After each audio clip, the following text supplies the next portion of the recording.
Sambil nyengir aneh, tiba-tiba saja kepala mereka terjatuh ke tanah. Tapi pelan-pelan aku memperlebar jarakku dengan Ayu. Terus terang, aku tidak yakin Ayu ini adalah Ayu temanku apa bukan. Di saat keadaan seperti ini, aku menyesal mengapa tidak hafal ayat kursi.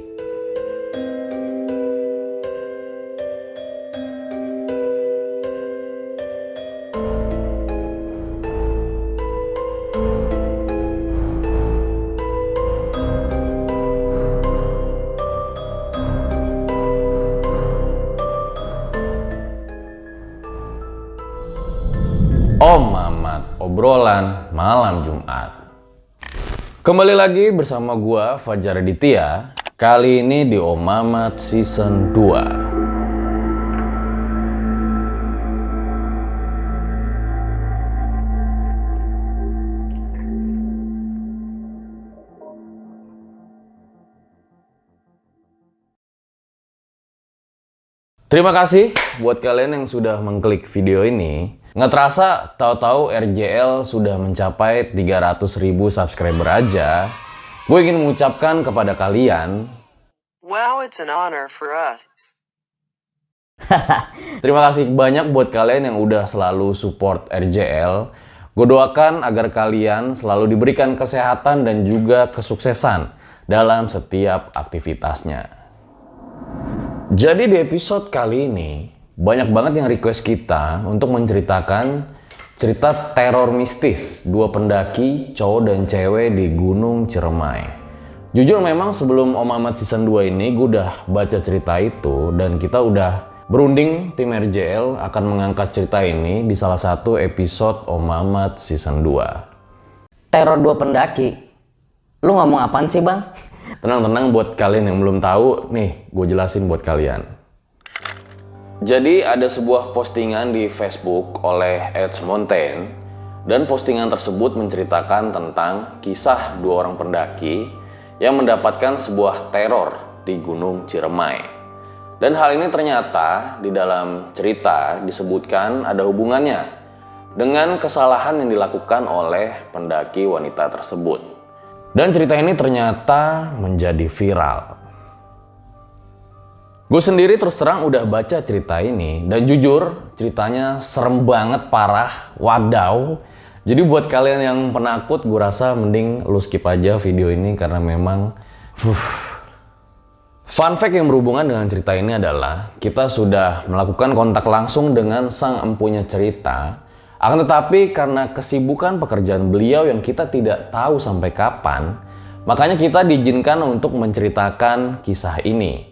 Dan beliau berjanji jika banyak pertanyaan dari kalian setelah cerita ini, kemungkinan ia akan datang secara langsung di Om Mamat Season 2. Sebelum gue lanjutkan, mari dukung terus channel ini dengan cara subscribe dan juga tekan tombol lonceng di sebelahnya agar kalian mendapatkan notifikasi-notifikasi terbaru dari setiap video kami.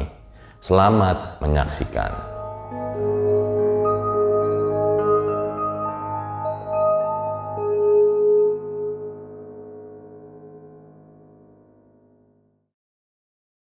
Menyambut Om Mamat Season 2 akan terjadi perubahan Instagram RJ5.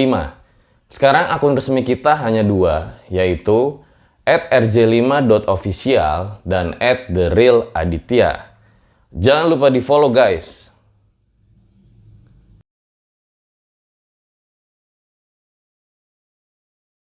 Tidak ada yang salah selama kita naik sampai puncak, begitu juga pada saat ngecamp.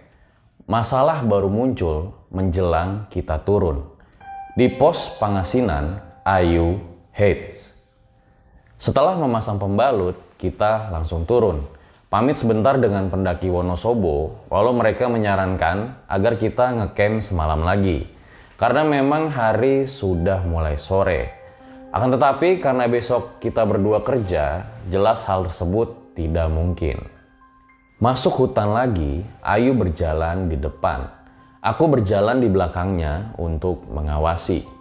Kita berjalan pelan karena memang jalur Linggarjati agak bahaya jika dibawa lari. Sebentar-sebentar Ayu meminta istirahat, mungkin karena pengaruh haid.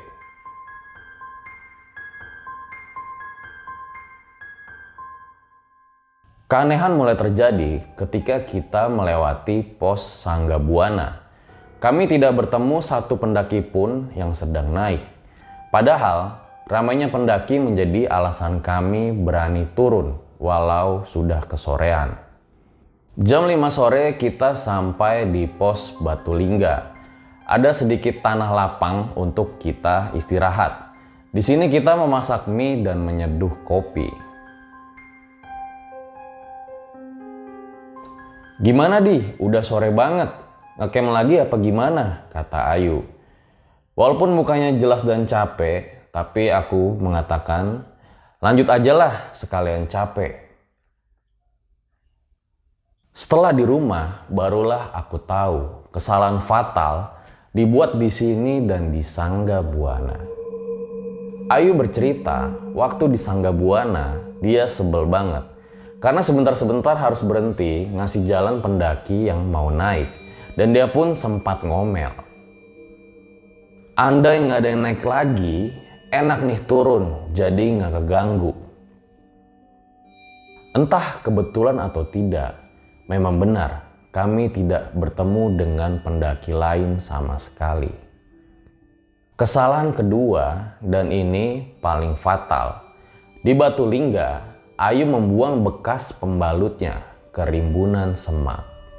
Mulai dari sini sampai bawah adalah teror.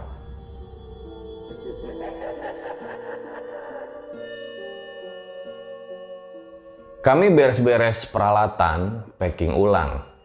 Kita langsung jalan karena memang hari sudah gelap menjelang maghrib. Ayu di depan, aku di belakang. Di belokan hutan, aku kaget melihat Ayu berhenti dan badannya menghadapku. Dengan suara yang gemetar, dia mengatakan, "Di, lu jalan duluan ya. Gue pegang keril lu ya." Aku mengangguk, jadi sekarang aku jalan di depan sementara Ayu di belakang memegang kerilku. Pada saat itu jalanan sudah gelap total, kita hanya diterangi oleh cahaya dari headlamp. Dari sudut mata, aku melihat ada bayangan hitam yang berdiri di atas pohon. Akan tetapi ketika aku melihatnya, bayangan tersebut sudah tidak ada. Lalu ada suara bisik-bisik yang sangat jelas sekali, yang tadinya aku pikir itu adalah suara dari pendaki yang naik. Nyatanya, jalur di depan kosong dan tidak ada siapapun. Di sini aku mulai berdoa di dalam hati memohon perlindungan. Akan tetapi, tiba-tiba Ayu menangis dan ia jatuh terduduk. Dan dalam tangisannya, berulang kali ia mengucapkan ada sosok pocong. Mendengar hal tersebut, bulu kuduku berdiri total. Aku melihat segala arah dengan panik, tetapi sosok itu tidak ada.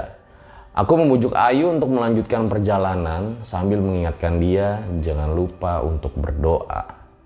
Akhirnya Ayu mau berjalan lagi setelah matanya kututup dengan buff. Sehingga ia tidak lagi menjadi histeris, akan tetapi perjalanan kami menjadi sangat lambat.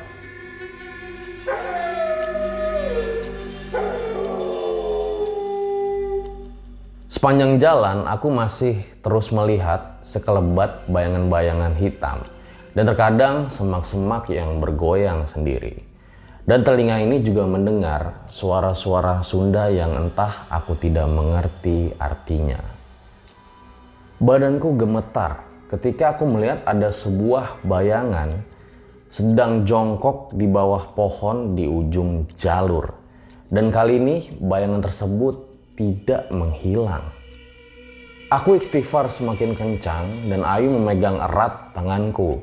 Karena memang kita harus melewati sosok tersebut yang berada di pinggir jalur. Nyaliku habis, aku diam di tempat, gemetar dan keringatan. Kali ini Ayu memelukku. Walau dia tidak melihat, tampaknya ia merasakan hal yang ganjil. Aku berharap bayangan itu segera hilang, tetapi tidak kunjung hilang juga. Tiba-tiba punggungku ada yang menepuk. Ternyata seorang pendaki. Alhamdulillah, aku selamat. Aku lega. Dia melambaikan tangan, mengajakku untuk segera jalan. Aku langsung bergerak untuk mengikutinya dan ternyata sosok bayangan tersebut sudah hilang. Akan tetapi lama-kelamaan pendaki itu juga menghilang di dalam kegelapan. Dan tidak lama kemudian ada suara pelan yang terdengar. Jalan lurus aja bang, jangan tengok ke kiri.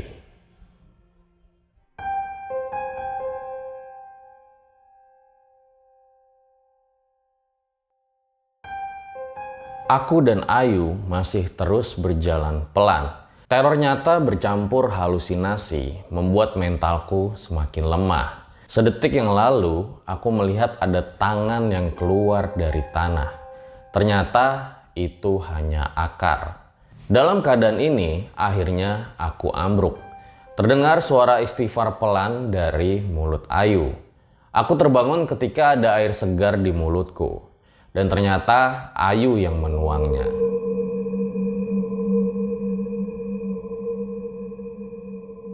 Setelah aku siuman, kami memulai kembali perjalanan.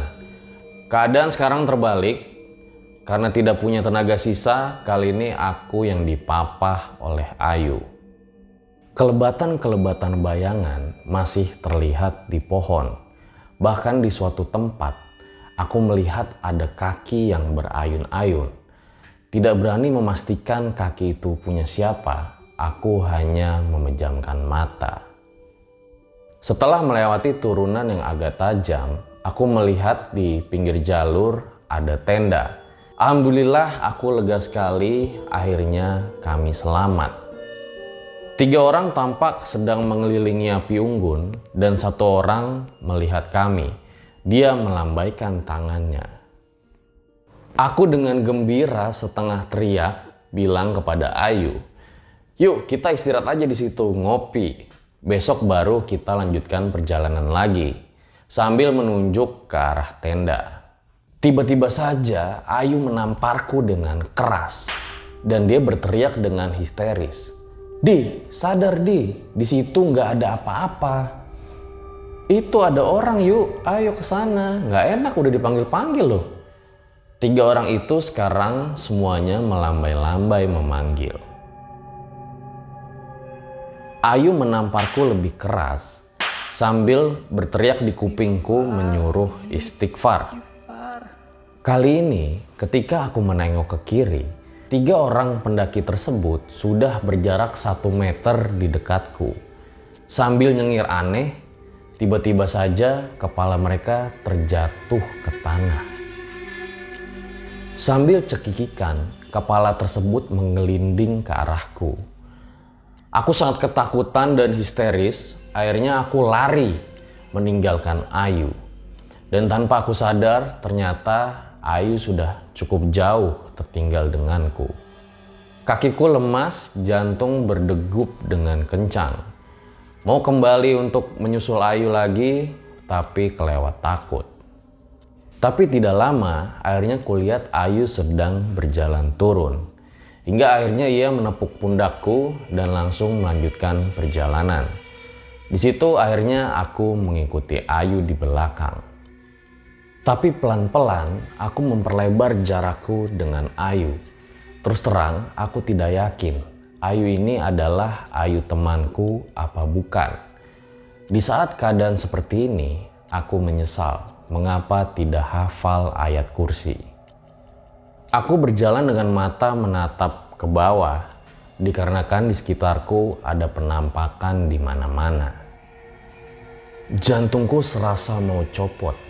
Ketika Ayu yang 3 meter berada di depanku, tiba-tiba saja berlari menaiki pohon sambil tertawa cekikikan. Aku langsung putar arah lari ke atas lagi. Dan tidak jauh aku melihat ada Ayu yang sedang senderan di bawah pohon. Dan instingku mengatakan kalau ini adalah Ayu yang asli. Akan tetapi ketika aku memegang Ayu tersebut, ia berteriak histeris.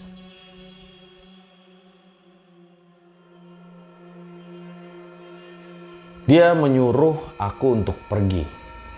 Dan pada saat itu, dia langsung jatuh lemas dan ternyata sadar kalau ini adalah aku yang menyentuhnya. "Di, ini elu kan?" Akhirnya kami dengan badan gemetar dan doa-doa mulai melanjutkan perjalanan lagi.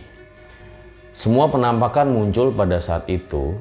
Ada yang bertengger di pohon, kepala yang muncul di semak-semak, bau-bau busuk dan wangi melati silih berganti. Aku dan Ayu berusaha tetap berjalan di tengah jalur. Kami sangat takut jika terlalu ke kiri atau ke kanan, jikalau ada tangan yang menarik kami ke semak. Belum lagi adanya suara-suara. Ada suara yang terdengar marah dalam bahasa Sunda, ada yang tertawa cekikikan, ada yang mengucapkan Assalamualaikum berulang-ulang. Kami akhirnya lepas dari hutan dengan susah payah. Tidak terpikir untuk melihat sudah jam berapa, tetapi gangguan masih belum mau lepas dari kami.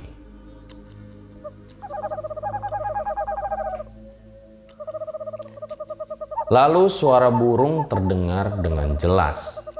Entah aku sudah kelewat terbiasa atau sudah pasrah, 100% aku yakin ini pasti burung jadi-jadian. Lewat di atas kami burung hitam terbang dengan pelan. Oh, ternyata ini bukan burung jadi-jadian.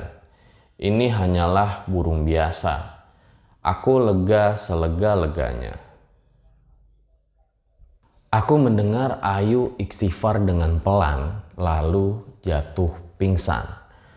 Perasaanku kembali hancur berantakan. Ada apa lagi ini? Sebelum aku juga pingsan, aku sempat melihat apa yang membuat Ayu tumbang. Ternyata di belakang burung terbang tadi ada yang terbang mengikuti, sebuah kurung batang.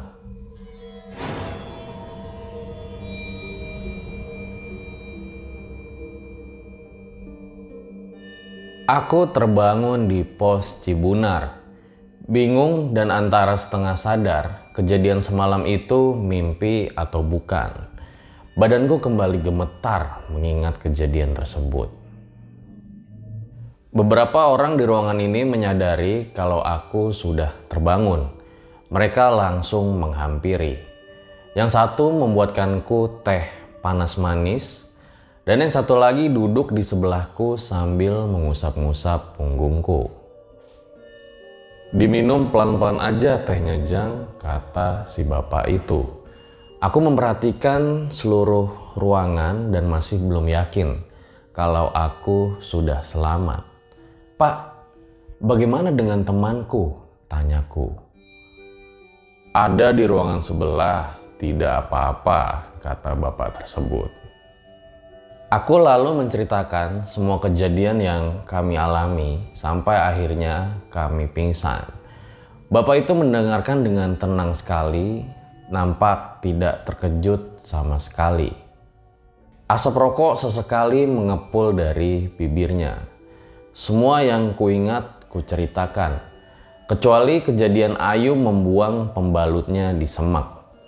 Selain malu, ada rasa takut karena telah mengotori gunung. "Kunaon bisa sampai begitu? Kejadian gaib memang beberapa kali terjadi di sini. Tapi saya baru dengar yang sampai parah begini." "Saya juga nggak tahu, Pak," jawab saya berbohong. "Punten ya, punten Jang. Bapak cuma nanya. Kalian di atas tidak melakukan hal senonoh berdua kan?"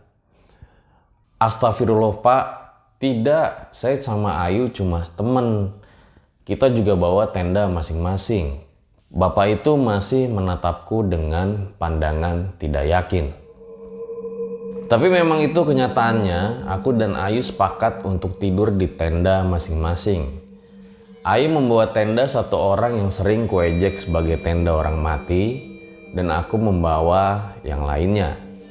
Kami memang akrab, tapi keakraban kami sama sekali tidak mengarah ke arah romantis.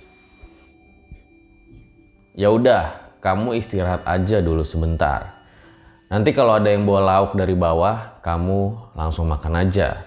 Diisi perutnya biar tidak kosong, kata bapak tersebut. Aku hanya mengangguk saja mendengar perkataannya. Jam di tanganku menunjukkan jam 11 siang. Buat orang yang merasa diteror semalaman, melihat cahaya matahari senangnya bukan main. Aku melihat karirku dan Ayu ada di pojok ruangan. Juga sepatu milik Ayu. Kubuka karirku untuk mencari handphone dan charger.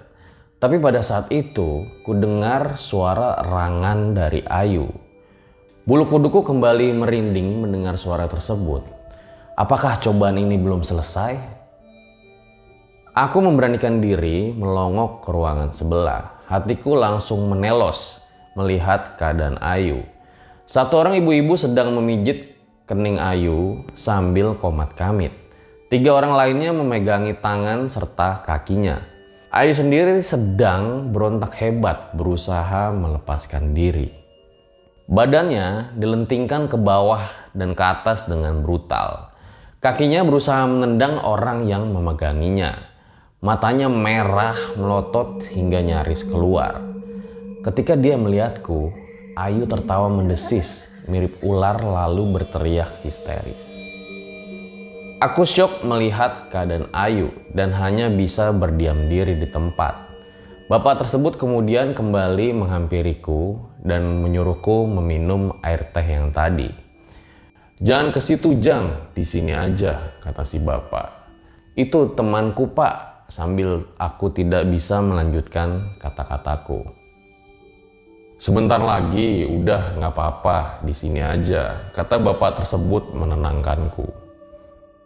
Aku diam, tanganku yang memegang gelas teh gemetar dengan pelan. Aku teringat dengan meeting bulanan. Pekerjaan yang memaksaku untuk terus turun, walau ada keinginan untuk ngecamp semalam lagi. Terlambat sudah. Aku membayangkan muka murka atasanku atas ketidakhadiranku. Laporan-laporan yang harus kuserahkan dan wajah kecewa dari rekan-rekanku. Pak, kira-kira sore hari temanku sudah normal belum ya? Dan arah bis ke Jakarta sampai malam hari kan? Soalnya saya hari Selasa sudah harus ngantor Pak, tanyaku ke bapak tersebut.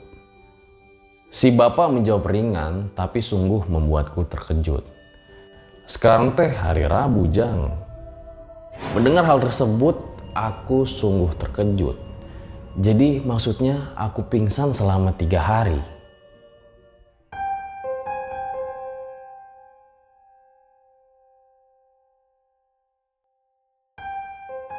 Tidak lama kemudian, ibu tua tadi keluar. Dia berjalan lemah menghampiri kerumunan orang di depan. Di situ aku memperhatikan keriput tangannya. Ternyata ibu ini sudah tua sekali. Mungkin usianya kira-kira sekitar 70 tahun. Di situ dia berbicara dengan pelan dan yang lain tampak dengan serius mendengarkannya. Dan ada pada satu kalimat, tampaknya yang lain cukup kaget ketika mendengar perkataan dari ibu tersebut dan langsung mengangguk-ngangguk menyetujui perkataan ibu tadi. Bapak tadi lalu menghampiriku yang intinya mengajakku untuk turun duluan naik motor. Kemudian Ayu menyusul dikarenakan motor yang cuma 1. Kami beranjak menuju parkiran dan si bapak tersebut menyalakan motornya. Hingga kemudian aku menaiki motor tersebut dan ketika digas tiba-tiba saja motornya mati. Aku turun lagi karena memang bapak tersebut ingin menyela motor untuk menghidupkannya kembali. Dan ketika di satu sela, motor tersebut langsung menyala. Hingga akhirnya aku menaiki motor dan lagi-lagi ketika digas, motor tersebut kembali mati. 2 orang lalu menghampiri kami. Seorang menggantikan bapak untuk menyalakan motor. Dan dia sempat berputar kira-kira sekitar 5 meter. Hingga akhirnya menghampiriku. Dan anehnya ketika aku menaiki motor lagi, motor tersebut kembali mati. Aku merasa tampaknya penghuni Cermai tidak mau melepaskan kami dengan mudah.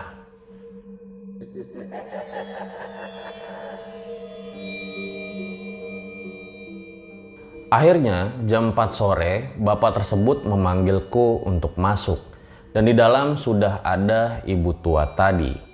Ibu tua tadi mengatakan sesuatu ke bapak tersebut, dan sepertinya ibu ini tidak bisa bahasa Indonesia, pikirku pada saat itu.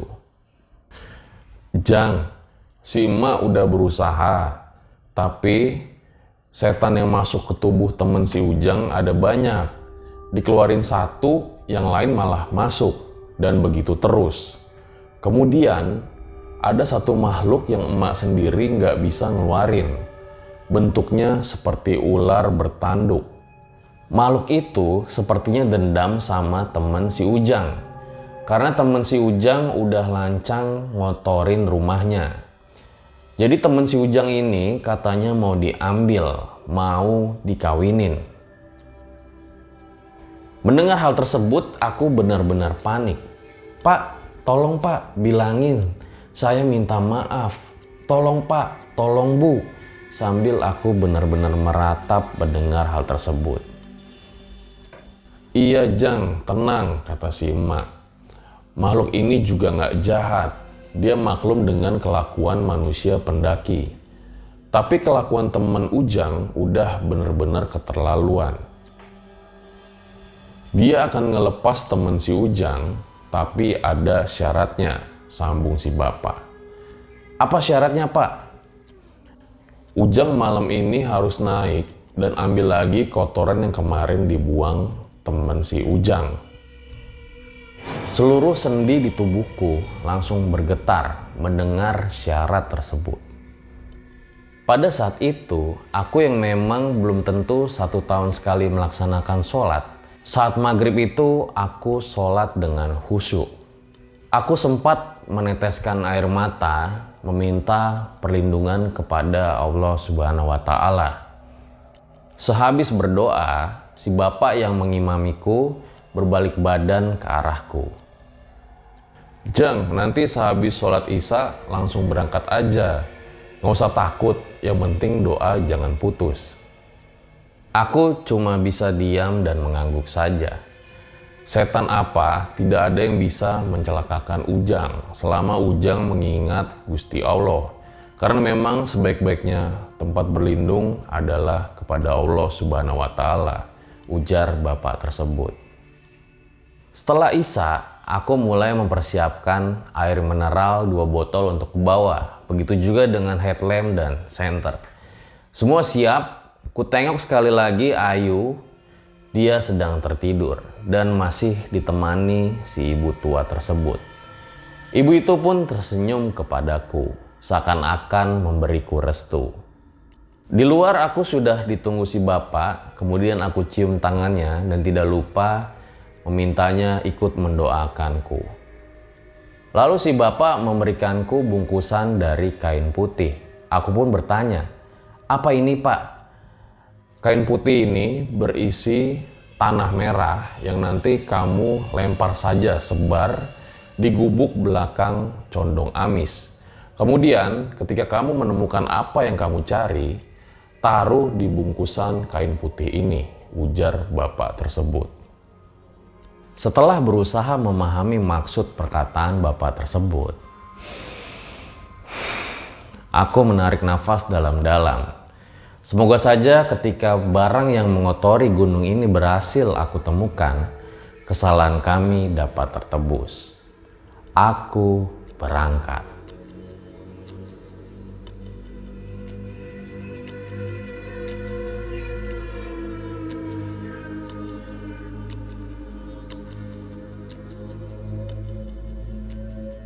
Ternyata sosok tersebut tepat berada di atasku.